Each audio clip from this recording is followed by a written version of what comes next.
everyone, it's Laurie from Cook Scrap Craft. I am finally back with something that I've been meaning to do for months. This is one sketch, 4 ways. And I'm going to try to make it a little bit more regular because you guys enjoyed what I did last time, which was like in October or November.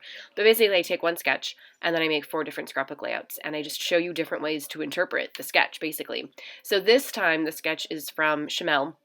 I don't know if she did a live, I think she did a live video for this. I can't remember, but she screenshotted her sketch and I think posted it to her Instagram stories. And so I was like, hey, why don't I, I'm already making a layout for this along with her. Why don't I use this as the sketch for this little series I'm going to do.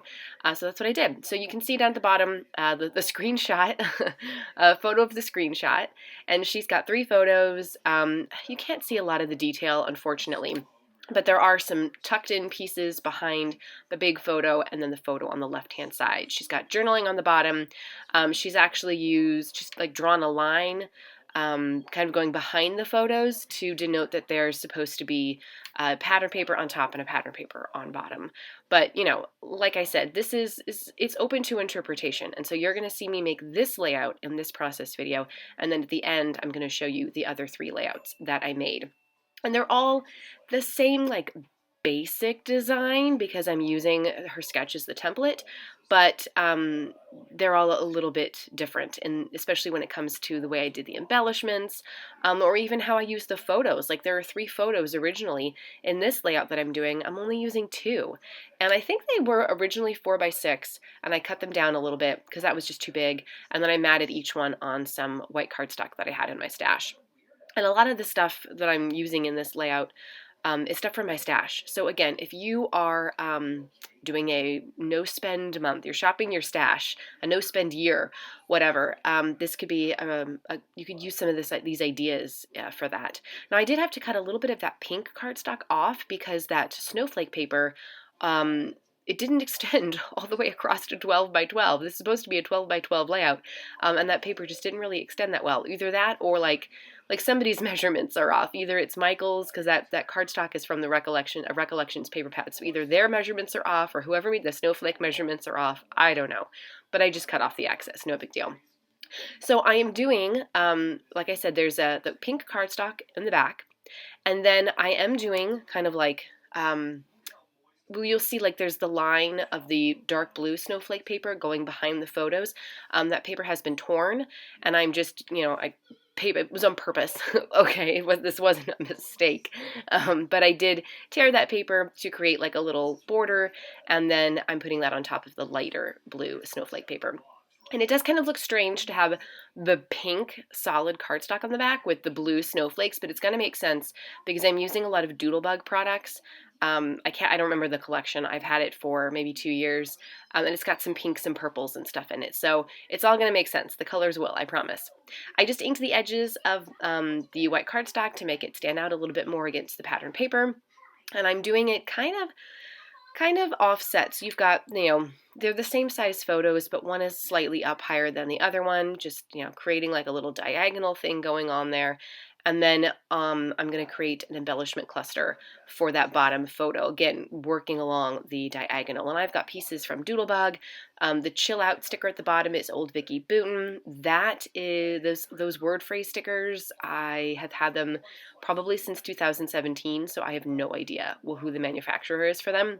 But I thought they were perfect for these winter photos of playing in the snow because they say things like snow dancer and warmest wishes and stuff like that. So even though they were, I think it was a winter collection. Sometimes I like to use Christmas stuff for just general winter stuff. And you'll see that in one of the other layouts that I created.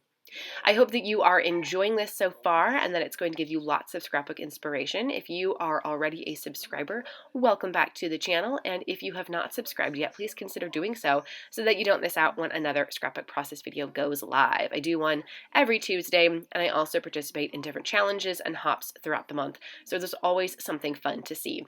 So I hope you click subscribe and hit that notification bell.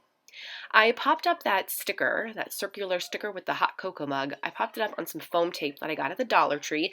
Yes, you can get foam tape at the Dollar Tree. I should probably go back and get some more. I like foam dots and foam strips, but sometimes foam strips work better than foam dots, depending on what you're trying to pop up.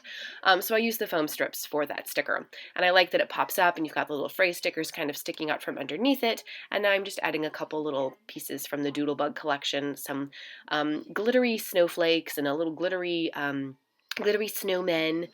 Yeah, and then I will be doing some journaling. You can see I put a journaling spot down there at the bottom. That's from Ellie's studio, but I didn't really like the way it looked there because I wanted to do something that was going to be kind of like either layering, like I wanted things to be, I don't know, I wanted things to be different around the title. So I ultimately set that journaling spot aside, and I'm going through all of the embellishments that I've pulled to use with this layout. I actually put together like a mini kit, a mini page kit, using all of the things that I thought I would use for this. And that is definitely my tip number one. If you've got pictures that you want to scrap and like maybe like, okay, I really want to use this paper or I really want to use this sticker with them, like put together a mini page kit, and then when you're ready to sit down and make the layout, you're ready to go and you've got everything that you need with you. It's also great if you like to watch TV while you scrapbook. I know we're kind of out of award season, but like I put together a page kit and scrapbooked while I watch the Oscars, and I do that with like the Super Bowl. Putting together page kits and just like preparing yourself. I know that doesn't sound like fun because the actual creation of a layout is definitely fun, but it's sometimes the prep work is what makes it easier for you to get a layout done and makes the process of creating even more fun. So just keep that in mind. It's sometimes always good to be prepared. And hopefully one day I'll be able to make page kits and bring them to an in-person scrapbook crop. I believe that the Stampin' Scrapbook Expo is coming back in person, especially out where I am. It's supposed to be coming back in person in August. So I'm really looking forward to going to that. So I hope it still happens. I'm punching holes in the paper here because I've got some snowflake brads that I'm going to add as part of my embellishments, and that really adds some nice dimension, thickness. It's just a different type of material than just the paper and the stickers. And then I've got a journaling spot next to that reindeer, and that's where I'm going to add what these photos are about, the date, and like I said, just a little description. So it's a little bit different than this sketch. My title is not in the same place. My journaling is not in the same place. I use 2 photos instead of 3, but the basic idea is still there. And I think that's what's important, especially when you're doing sketches. So I am almost done with finishing this up. I actually am not going to be showing you close-up photos because I just couldn't figure out a good way to like work them in. Because right after I finish this one up, I am going to come in person, not voiceover, in person to show you the other 3 layouts that I created. I am writing my journaling using a Creative Memories fine tip pen. Those are really nice. I also like Zig pens. You can get those at Michael's for those of you who need some pen recommendations. And then I'm just going to finish this off with 2 colors of splatter. I've got that Dina Wakley color, which I can't remember what it is, and then I pulled Shimmer's Plum Pudding, which kind of like, it splattered, but it didn't splatter that great. Actually, neither one of them splattered that great. But I did like just kind of doing a little bit of splattering on the diagonals and adding in some extra color. So that's going to do it for me, and stay tuned because I'm coming back to you live to show you the other 3 layouts that I created. Okay, guys, so you just saw me make this layout, and I talked a lot about how I did this one, and you could see the sketch that was in the corner while I was making this and how I sort of interpreted it, but I did it 3 other ways as well. So the very first one I did is this one, and I scrapped along with Shimelle as she was doing this, so I kept, it kept it pretty similar. Large photo, 2 small photos. These are separately matted, and she kind of had in her sketch, it was like, 1 and 2, like a pattern paper here, a pattern paper here. I created, so the background is the Vicky Bouton pattern paper. Then I used items from my stash, my Christmas stash. So I was using like scrap paper. So I've got 1, 2, 3 strips of paper to create like this border section up here. And so you can see just, juxtaposing these, I kind of did something similar where I have a background, but I also have the border here and then a larger piece of pattern paper. So there's lots of different ways, like I said, that you can interpret this. I did a lot of techies back here, following along her general design. Titles here. Journaling is here, not on the paper because obviously you can't journal right on top of this word paper, but I did have some journaling spots for that. So that's one way. The second time I did this layout, I did it this way. So it looks kind of, again, kind of similar. Large photo, two small photos. These are matted together.